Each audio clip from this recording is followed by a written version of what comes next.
Agoyo ne Yesu Kristo maruodho waro erokamano. En okinyi machielo maruoth osetimo kendo loso. Nyasaye maduong'no ruodhno okelo ya kanya dichiel kendo mondo wachak wagoye mbaka kodi kuom weche matin ma Kristo miyo ya kod okinyi kendo. Kaka pile e sama chal kama e Lolwe Tv ka wajaloso kodi kuom wach mondiki e muma toke to walamo kodi Nyasaye. Adwa nasom weche ariyo mondiki e muma, bang'e wabiro goyo mbaka toke wabiro lamo Nyasaye, to duong' gi loch gi teko biro dok ne ruodho warruok. Asomo weche ariyo mondiki e muma e buk mar chakruok 4, machielo adhi somo e buk mar Joebrania 12. Yiena asom wach mondiki e muma, bang'e wago kodi mbaka kuom wach mondiki. Muma wacho e buk mar chakruok 4:8 nyaka 13 niya: Kain nowacho ni Abil omin mare ni mondo gidhi giba, to kane gisedhi e thim kuma bor gi dala, nogoyo Abil monego. Bang'e Ruoth Nyasaye nopenje niya, ere Abil owadu? Kain nodwoko niya, ok ang'eyo, an jakwadhe madang'e kuma enitie. Ruoth Nyasaye nopenje kendo niya, ang'o misetimoni? Winji, remb owadu misechwero ywak e lowo, omiyo koro in ng'ama okwong, kendo oriemb e lowo moseng'amo dhoge momuonyo remb owadu misechwerono. Chakre tinende kipuro lowo tok nonyagni cham, kendo lowo ok nonyagni cham, kendo inibed jabayo ma onge kar dak ne e piny. Kain nodwoko Ruoth Nyasaye niya, isemiya kum moseinga. Muma wacho e wach machielo e buk mar Joebrania. Joebrania en 12 matindo tindo 24. Muma wacho niya, usebiro ir Yesu mosekelo winjruok manyien, marembe mokir nyiso wach maber moloyo mane remb Abil onyiso. Kuluwe mondo walam Nyasaye. Wuoro maler, Nyasaye maduong' mar nyalo mar warruok, japuonj asemi duong' Kristo kod okinyi kendo, Ruoth iseloso thuolo ni, isetimo na ng'wono mitayudora ka kod okinyi kaka pile e Lolwe Tv ka Nyasaye. Yesu asebiro ka mondo aler kuom weche lilo mikete chunya nikech oganda misemiyo thuolo.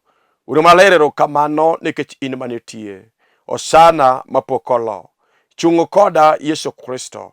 Erokamano kuom wach misemiya nikech ogandani. Iti koda ka nyingi duong'. Irad kod dwaro mar ng'ato ka ng'ato okinyi sani, ka nyingi man gi nyalo gi teko yudo duong' mana kuom yie. E nying Yesu Kristo nego Ruodha. Amen. Okinyi asomo weche ariyo mondiki e muma, to mane wach madwa nalos godo mos, bang'e wabiro lamo kodi Nyasaye. Asomo wach mondiki e muma e buk mar Ngeche, e chakruok asomo 4:8 nyaka 13, maloso kuom Kain kod Abel owete manonyuol kod wuoro achiel ma wuongi ne en Ibrahim. To mwacho ni odiochieng' moro achiel Kain okono wadgi ma Abel ni mondo gidhi giba. Gimomiyo nokone kamano, ne nitie chuny manosedonjo kuom Kain mondo nego wadgi nikech ng'wono mane Nyasaye otimo kuom chiwo mane gichiwo. E yorno nomanyo yore duto manonyalo nego godo wadgi manonyuolego mane ni kod ng'wono.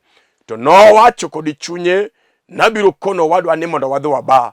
To mano nochope mondo kono Abil mowadgi mondo gidhi giba. To mondiko ni ne giwuok magidhiyo mabor kod dala e kamoro mar thim. To mowacho ni kane gichopo kanyo, to nowuok kod toko wadgi Abil mogoyo Abil monego. Marembe nochwere lowo, marembe lowo nomuonyo. Okinyi kawuono adwa nalos kuom weche ariyo, remo maywak kod remo maloso. To Muma Ler wacho niya, Habil angogoyo wadgi Kain ogoyo wadgi Abil monego marembe ochwere lo malo no muonyo rembe chieng'no. To ndikie muma ni Yesu Kristo Nyasachwa manochweyo polo kod piny kaka no biro ga e puodho mar Eden, hango biro kod odhiambo kowinjo ka remo ywak, remo mane lo muonyo, remo mosechwer ma onge ketho, remo ma onge richo. To muma ler wacho niya, Nyasaye ango biro motucho kama Kain nitie, to luongo Kain to penjo Kain niya, Kain ero wadu ma Abel. To Kain dwoko Nyasache polo niya, ni ere kaka dange kuma nitie, an jakwadhe koso. To Nyasaye nikech ong'eyo gima osetimore, hango penjo Kain niya, ni to dong' awinjo ka rembo wadu, ang'o misetimo nikech awinjo ka rembo wadu misechwere lo e ywakana. Duong' odog ne Yesu Kristo ma Ruodhwa warwa. Rembo awadu misechwere ywakana. To maler wacho niya, eka Nyasaye onyise gima biro timore ne, to wacho ne ni ochakore kawuono tinende in jal mabiro bedo mokuong nikech rembo moseywako misechwero malo muonyo oseywakana matek ahinya. E yorno ibiro bedo ng'at mokuong kendo kibibedo gi kar dakni, ibiro bedo jal mabaya baya. To lo mosemuonyo rembo wadu misechwero lobno kati pur to lobno ko binyago ni cham, in ng'at mabiro thagore. To e kaka in kowinjo kaka weche ma Nyasaye wacho ne, to ywak ni Nyasaye ni isemiya kum matek moingo ya, amiyo nying Nyasaye duo. To mane wach ma Nyasaye omiya kod okinyi, na wacho nadwa loso kuom weche ariyo, remo maloso kod remo maywak. To maler wacho ni remb Abila hango ywakie lowo, remo ma Kain nochwero. To muma remo no koseywak to nokelo kuong ne Kain manochwere lo, mamiyo Kain nobedo jalo mokuong makata ka nopuro puodho to puodho ko ne nyalo nyak nikech remo ne lo muonyo ma remo no ywak. Ma Nyasaye okono Kain niya, in lo mosemuonyo remo no, in katibi pure in Kain to okibi yudo cham kendo okobi nyakni, to okibi bedo kod kari maradak, ibiro wuotho kibaya baya, okibi bedo kod kari maradonjo kata kari maradak. Duong' odog ne Yesu ma Ruodhwa warwa. To kinyi ni Nyasaye mar polo Jehova oseora kod wach moro matin madwa ni wagoye kodi mbaka kuom dakika moko madirom dakika 25 to keto walam Nyasaye to duong' kod nyalo gi loch gi teko mondo odog ne Nyasaye mar warwa. Muma malero ndiko ni Kain ogoyo wadgi mare mochwere malowo muonyo, to remo no ok nolingi lo kama ne enitie. Muma malero wacho ni remo no noywak momiyo Nyasaye ai komi mar duong' moridore piny mondo penj Kain gima osetimo kata gima omiyo osetimo mano. Omiyo Kain nobedo jalo mokuong. Okinyi kawuono kod sani wan kod remo maywak kaluwo ji ahinya. Wan gi remo maywakie dala, kendo wan gi remo maywakie keny, wan gi remo mayuak nikech ngima ng'ato, kendo wan gi remo mayuak e tij ng'ato, wan gi remo mayuak e ohand ng'ato, kendo wan gi remo mayuak kaluwo dala moro kata kayuluwo tich moro matek ahinya. Remo mayuak no ka seche ma remo ywak, gima ber ma ng'ato nyalo neno kuom remo mayuak onge, nikech seche ma remo moro ywak to remo no ywak ka ywak gik maricho kendo weche mofulo ok gin gik mabeyo. To nitiere remo maloso mabiro loso ka tieko godo bang'e. To remo mano ywak ne Kain, remo mano ywak kalowo muonyo, remo no nomiyo Kain no wuotho ka onge kar dak minyalo luongo ni ode, kendo remo no mano ywak e lowo kalowo muonyo nomiyo Kain kata kane puro puodho to gima ne nyalo nyak ne onge. Apako Yesu Kristo ma Ruodhwa warwa. Okinyi kawuono kwaloso kuom remo maywak, remo no oseywak nyakie dala. Iyudo ka nitie remo moro mar wagogni manotho mano iki tok dala, remo no kano iki tok dala, remo no ok osebedo kod kwe kama no ikie. Remo no mag wagogni go giseywak matek ahinya, magi chodo lwetgi ni wagogni manie dala gin mon mok nyal dak kod utegi, kendo ginyal dak e keny manyogi donjie, gin mon mosekwano chuo, odhi kadem kanyo kende to wuka nikech remo maywak e tok dala ok oyie mondo bed kod dichuo. Duong' odog ne Yesu Kristo ma Ruodhwa warwa. Remo maywak ok oseyie mondo dhako bed kod kwe ode, nikech samoro migogo moro nyo iki tok dala dala manyo gore kod chwore manyo duoge dala manyo to e dala manyo iketo ko dala kamo betieno oseto do lwete moramo ni dhako moro amora mowuok e dala nyako moro amora mowuok e dala no en nyako mabiro bayo onge dichuo mabiro kendi temo miyo nyako mowuok e dala no en oyudo mana chuo manindo kode machodore kode kende to manyalo kawe mondo kete kaka dhako mano to konyalo yudo nikech ang'o remo mayuak e tok dalo tamore duongo dog ne Yesu Ruodhwa warwa remo no kayuak kuom nyako to remo no ok nyalo miyo nyako kwe makata nyo yude chuo magi losi magi wachi ni wado dak jok moyudo machode to ng'enya kendo jok machode to giwinjore ga winja mak mana ni ka ng'ato wacho wachi keny to iyudo ka onge winjruok nikech remo mayuak kama luwe osedagi osechwado lwete oseramo ni en ok nyalo kende en ok nyalo nyuome joma chode to nitie kendo mago to dhuro kendo kopango gi line to chalo jok mago kura kata kamano remo mayuak odagi ni ok nyalo donje keny wan gi remo manyalo yuak ne dala nikech dala moro nyonego nyathi moro na wacho chieng' moro kayalo ka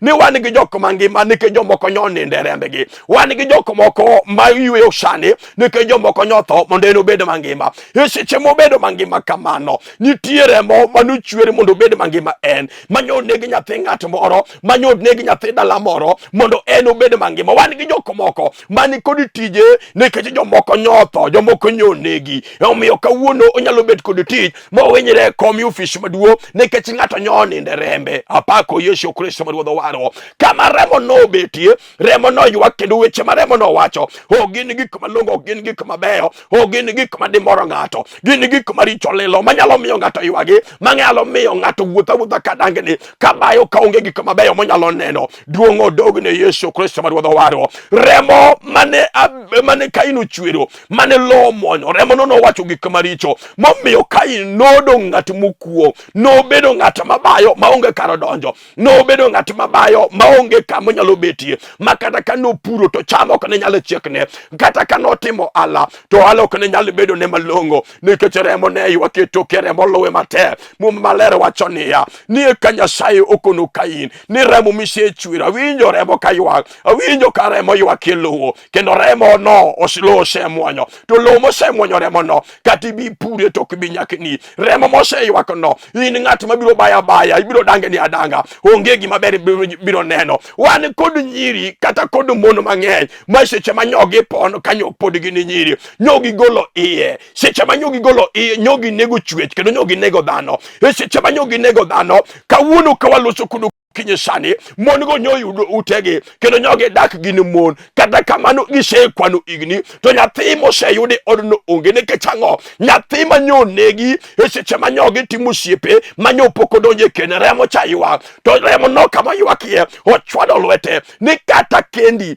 kata yud dak ni chumi yurigo to kini yud nyathi nikech nyathi manyinego ma onge atia nyinego twich Nyasaye kama eni tie kama remo nyomwonye kama eni buolo kanyo en oywak matek ahinya kendo nyomoko nyoka onyethindo manyoke te jwala manyoge weto kataka kagasia kanyoge wete takataka kendo mojomoko nyo wite mitaro jomoko nyo iko nyake lowo tok dala ibungni moko maka remo no kama nyodonje no remo no ywak nyaka chil kawuono omiyo nyiri manyodonje keny to kanyoge setimo time maganjao nikech wan gi nyiri mang'eny kata wan kod mon mang'eny mok nyathi achiel mosenego osenego ji ang'wen moko senego ji ariyo moko senego ng'at achiel moko be osenego moingo kata bich en ng'at mayudo ich to nega oyudo ich to nega kanyo chopo kinde makoro yudo nyathi dichuo modak kode to ich koro tamore nikech ang'o nitie remo manyolo mwonyo remo maywak to kwach me weche mabe onengi mane wan kod chuo apako Yesu Kristo Ruodhwa warwa mae wach ma je obo orago to ng'at mang'no winja mang'no lokre tabiro lero kuom remo maloso remo moko ywagi na wacho na loso kuom remo maloso kachiel kod remo maywak koro wach mapoda losi en remo maywak kama luwo ng'ato kabiro loso kuom remo maloso apako Yesu Kristo Ruodhwa warwa wan kod chuo mang'eny ma bende nyodonje keny to kanyo gidonje keny kamano to nyadha konyo yudo ich wacho niya ok wanyal bedo kod nyathi sani we mondo wa enjoy matin we mondo wabedi kwa onge kod nyathi matin manyogi kawo nyathi ka giwinjore dichuo kod dhako manyogi kawo nyathi mage wito manyo gi kaw nyathi maginyo gi olo. Okinyi ka waloso kama odno kata kenyno ji onge nyathi kata nyathi manyalo ywak e odno onge nikech nyathi manyogol manyo iki kata manyo wit kagasia manyo wit kata remo no ywakni mateka ahinya. Wan gi jok moko makata kanindo sani to gionge kod kwe chunygi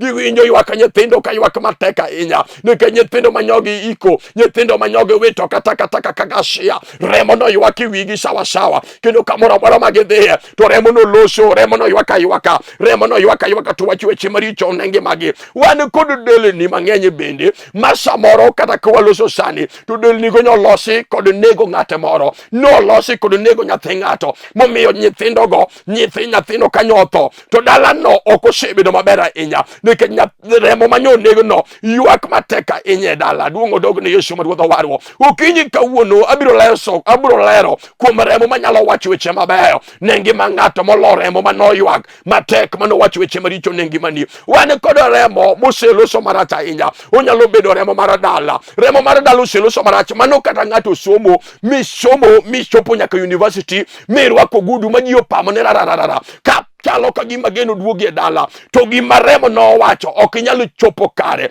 Gima ne remo wacho ok inyalo weche manye leko kata lek manyo ingo kanye chak kisomo kanye ine university kanye timo gik mitimo ni weche manye wacho ni nyalo timo weche manye wacho ni nyalo chope. Remo manyo timore remo manyo ywak ngimani remo manyo ywak e dala okoseyie mondi chope lekni okoseyie mondi chope dwaroni. Okinyi kawuono awacho niya ni kare mo ywak remo kaluwo ng'ato omera dichuo kata kabadi otimo jenga mabadi otimo itingo kidi mitingo chuma mabadi otimo gorofa omera remo kanywa ngimani kaluwo ngimani to kati bed mana dichuo makori obaro daraja to onge gima nyalo timore maber e ngimani. Kati bed nyako magrambanya malando manigi sing'ari mang'udi ng'uti ong'ado nyoyo omera kare mo ywak ngimani. Kati bed jaber manade kati rwak mana wuor maboyo mago tap uwinjo kare mo ywak ngima ng'ato to onge gima ber minyalo neno. Waseneno ji mang'eny ma ywak kod ber gino kech ber magin go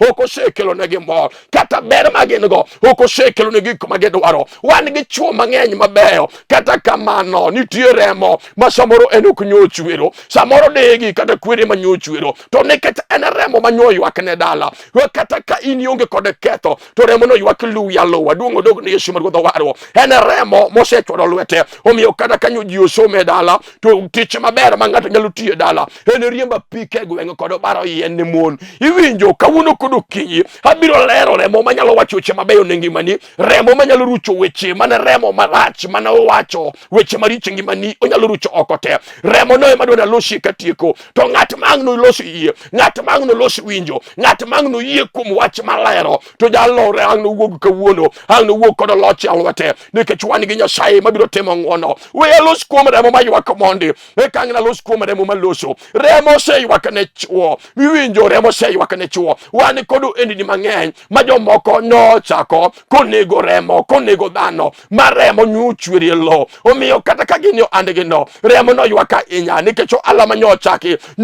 ka ng'ato ninde bade nyochaki ka ng'ato ninde rembe. Wan kod tije ma jomoko nyoyudo tich wan gi jomoko manyoyudo tije ma juke nyoko no gini winjo nyaka neg ng'ato kinyalo yudo tijno ma en be nyokawa twa monego nyathi ng'ato mondo bed kod tich. Remo no ywak e tije no makata samu waloso ni utiyo to tiya dira kata kamano nikech remo manyonegi pesa yudo lakini pesa ok konye kata yudo mana pesa maroma nade to pesa ok nyalo loko ngimane nikech remo manyonegi mondo yud tich remo manyonegi mondo yudo ala remo manyonegi mondo ngimane obed kaka en no. Remo no ywak e lowo remo ywak e lowo ma Nyasaye openjo kaine niya ang'o misetimo. Duong' odog ne Yesu. Ande bende okinyi kawuono sani apenji nyako ang'o misetimo. Bende wang'i oseyep adiera ni nyinego dhano. Ng'ama nowacho ni nyathi mathin konegi toke ni richo. Ng'ama nowacho ni kadhako golo e toke ni richo. Winjo remo no nyalo ywak mipo kadhako ywak matek ahinya nikech gima ber monyalo nene ngimane onge.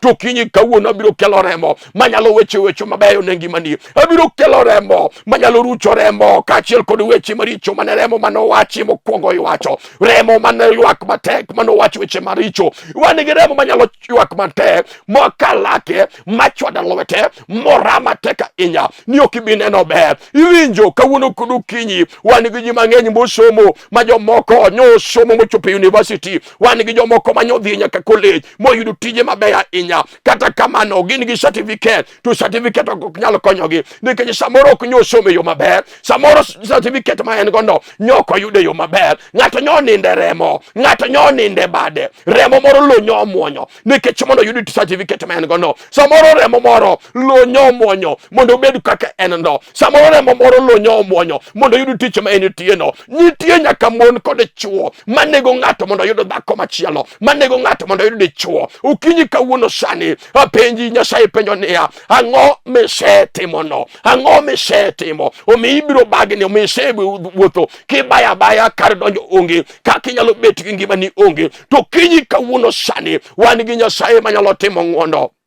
Duongo dogne Yesu maruodho warwo. Wan gi Nyasaye manyalo timo maber, makata remo mar dala nyoloso. To wan gi Nyasaye maratego, Nyasaye manitie jal maratego marauma. Onge gimosetamo Nyasachwa. Ukinyi kawuono sani awacho niya, duto te biro nyalore kuom Yesu. Onge gimosetamo ruoth. Kata bende remo mar dala nyoywa manyochwado lwete mokalake, nino kinyalo neno gi kama beyo. Ukinyi kawuono iwinjo wan kod remo moingo remo maywak maluwi matekno. Wan gi remo moingo remo mochwado lwete mokalake dala. Ni kata usomo, kata un jok mabeyo, onge dichuo minyalo yude nyaka dala kanyo. Wan gi nyiri mabeyo mosomo manigi digri, makata ka onyalo dhomo kisungu to dhomo kisungu this and that. Kata kamano dichuo modag go to tame nikech remo maluwo bang'e en remo marach okoseyie mondo bed gi dichuo monyalo luongo chuore. Wan gi remo manyalo seloso kuome chuo. Iwinjo dichuo gimomiyo isekwano mon, nyikendo dhako mokwongo nyodhi, dhako mar ariyo be nyikendo nyodhi, inisiko kikendo pile to mondo dhi adhiya dhako midago bende onge.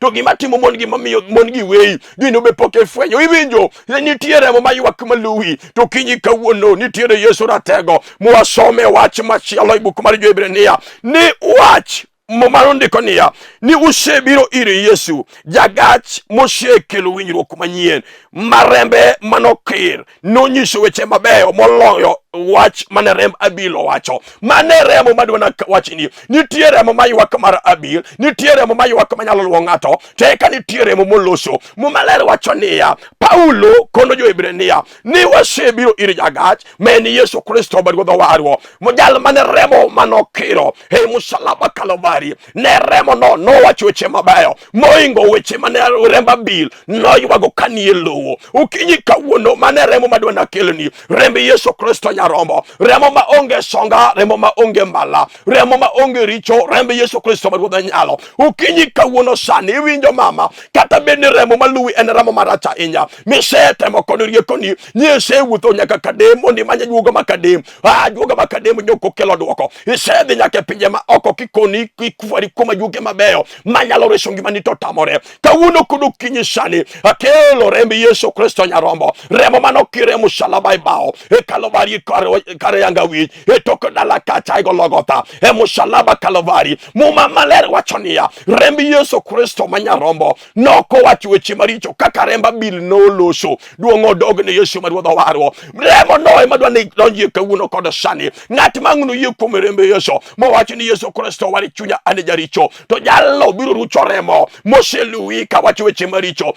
Jallo biro rucho remo mano wacho gik maricho ne ngimani, makadise wuotho katikise somo katitiyo to gima ber minyalo neno tiji onge nekech remo marach moloso. Paulo kono Jo-Ibrania niya, nusebiro kuom Yesu Kristo ma en jagach, majal manochwero reme musalaba Kalvari. Rembe nowacho weche mabeyo moingo remb Abil manochwere lowo kaywak matek ne ngima wadgi ma Kain. Ukinyi kawuono sani okang'eyo remo maluwi mama, okang'eyo remo maluwi dichuo, okang'eyo remo maluwi nyako. En remo mane? En remo mane? Wan gi remo jomoko nyotho e dala ka jochudi. Omiyo chuo kod mon mawuok e dala no chodore ka guogi. Okodeo ng'at manyalo chode. Bora no neno ng'at morwako long to chode achoda. Bora no neno ng'at morwako sikat to choda choda. Iwinjo manoremo maluwo ng'ato mochwado lwete. Iwinjo kapok e tho kaka jomoko winjo kawacho ni dhiang' tho kod lum e dhoge. Iwinjo wan gi Yesu Kristo ma Ruodha nyalo, jal manyalo timo ni ng'wono, mane rembe manochwere musalaba Kalvari nowacho weche mabeyo lelo. Pako Yesu Kristo ma Ruodha warwa. Muma maler wacho ni ya Paulo kono Jebrania ni usebiro iri jagach, usebiro iri jagach. Agna yudie ng'ato ma wacho ni kawuono to biro iri jagach mondo wach weche mabeyo nenge mana, nikech remo mawuoke dala mawuoke e gweng' mawuoke nitie remo maloso, to remo no wacho gik maricho lelo. Adwaro Yesu Kristo ma Ruodha warwa, jal manyalo resa, jal manyalo konya mondo aguogie remo marach maywak lawa mate momiyo seywak masebaya baya, aonge kar donja, aonge kar da, kata pur tok chama ok nyalo chiek, kata keto ala to anda ok nyalo mako mach. Onge ala misetimo mosetimore maber. Nyechako go andi njugu nyolwa, nyechako gi bulo dumendara nyotamore, nyechako gi mitumba nyodagi, nyechako kod hotel nyotamore, nikech remo manyoy wake ngimani, remo no dagi ni gima ber minyalo nene ngimani onge. To kinyi kawuono kelo rembi Yesu nyarombo. Osana maja Kalvari, Yesu ma Ruodha Shalea. Osana maja Kwarubedi, Yesu musiep Lazaro maja Bethania, usiep Maria gi Marietha madhako. Osana ma Ruodha warwo kende moromo, jal ma wang'o timo thole. Osana ja Galili. Iwinjo ka ng'ato yie kuom Yesu, kata kinyi sani to wacho niya, adwaro manyo rembi Yesu, jal ma rembe loso maber, remo manowacho weche mabeyo musalaba Kalvari. Mumaler wacho niya, rembi Yesu nomol ko ula, ka wacho gik mabeyo lelo ne ngimawa. Ka ng'ato ang'no fweny kuom rembi Yesu kinyi sani, mo wachi na sewuotho kuom remo mar anyuola, remb anyuola osewita, ok gima seneno malongo, adwa wuotho kod rembi Yesu ranyarombo. Muma maler wacho niya, rembi Yesu Kristo ja Nazareth nomol koloso ula e musalaba Kalvari. Remo nuchwer maremo mororiwore kod pi noloso ula, to remo nowacho gik mabeyo ma Yesu Kristo wuno wacho niya orumo te. Apako Yesu Kristo ma ja Nazareth. Ukinyi kawuono wacho niya, ka ng'ato yie kuom Yesu, to be ni en remo maluwi e dala, ube ni en remo maluwo ngimani matek mochwado lwete, kawuono biro rumo te. Mane wach mane jawaro wachi Kalvari, ka rembi osechwer moloso ula, ka wacho weche mabeyo, to wacho ni kawuono koro rumo duto. Awacho niya, be ni nisewuotho remo marach maonge gima ber miseneno kata kod sombi, kawuono nyalo rumo te nikech isewalo Yesu. Kata be nisewuotho e dala, iwunyoli e dala maonge gima ber minyalo ne, makone ka gari odonjo e dala, ten gari mukelo maiti, onge dala onge gari manyalo donjo e dala no. Gima duong' manyalo donjo e dala en apiko kod ndiga. Kawuono kod okinyi wan gi Yesu Kristo ma ja Nazareth. Ka ng'ato yie kuom Yesu, to Jehova biro timo ne ng'wono. Adwa nalame gi ng'ato, adwa nalamu kodi Nyasaye mondo ne teko mar Jehova, jal manyalo golo remo maywak e ngimani malawo ngimani matek, mondo wane ng'wono mar Nyasaye. Kinyalo chope TV mondo imul TV ni mondo alam kodi Nyasaye. Ka in kodi yie kata in remo luwi ma in otanda mar midekri moki osiptal kanyo, wan gi Nyasaye manyalo goli otanda kanyo michak idogi odi kendo. Adwa mondo ibed gi yie. Mumondike e buk mar Jebrania 11 matindo tindo 6 niya, ni ng'at mabiro ir Nyasaye maduong' moloyo jallo mondo bed kodi yie ni Nyasachwa nitie kendo en kod gik mabeyo momiyo jogo madware. Omiyo kinyi kawuono udani bed gi yie ni Nyasaye nitie, to Jehova dhi miyi gimoro amora midwaro. Kulwi mondo walam Nyasaye mondo wane teko mar Ruoth mar nyalo katimo gik mabeyo. Nyasaye maduong' mar nyalo mar warwo. Osana Kristo ma ja Galili, japuonj asepaki kinda puya miduo. Erokamano Ruoth nikech ni ora ka, ok asewacho weche na, awacho weche manikete lewa lelo. Japuonj erokamano nikech dhakoni, erokamano nikech dichuogni, erokamano nikech dalani, erokamano nikech ohalani. Ruoth oseneno remo maluwe, oseyie mondo donji e rembi Yesu Kristo, remo manowacho weche mabeyo. Jehova chung' kode, iume gi ng'wono, nyingi mondo iduong' e ngimane mana kuom yie, nyingi maler e nyingi Yesu Kristo nogo Ruodhwa. Amen. Agoyo ne Yesu Kristo ma Ruodhwa warwo erokamano. Luonga Bishop Joseph Odindo, ajaseme ka kelo kitime kae. Ajal mowara jatich Nyasaye, Jehova notimo na ng'wono mar warruok. Ani piny Nairobi ka kamiluongo ne Kibera an kamiluongo ni Katwekera. Kanisa ni opposite PAG Church Katwekera kanyo. Kama dake adak Olympic Estate. Kidwa mondo walos kodi ka in gi wach midwa ni wawachi, ka in around Kibera kata in around Nairobi kichopo Olympic Estate, chope gate penj house number 5 kata penj od Bishop Joseph Odindo, tibiro keli nyaka ot. Ka in gi wach midwa ni walam, ka in mabor, namba ondik penj kanyo, ikaw namba no tigoyo to walamo kodi Nyasaye, to duong' gi nyalo dok ne Ruodhwa. Ka in gi wach matek tele wagoyo simo to wabiro tudore to wabiro loso. An kod oduma machielo ma bende watiyogo iluongo ni Mana Ministries International. Mana Ministries International en mana kata en migawo makonyo mondo liete kod nyithi kiye. Ka in gi wach midwa ni wakonyi kaka chiel, wabiro konyi. Ka in gi wach midwa ni wakonyi kaka nyathi kich, wabiro konyi. Mak mana ni ibed nyathi kich ma nyathi kich, ibed dhako machiliel, wabiro konyi. Nyasaye mondo gwedh president mar Mana bende wadwa maduong' maluwo, president mar Mana director kata Dr. Morris Odhiambo Odindo. Jehova gwedhu kaachiel kod tich mutimo n'oganda.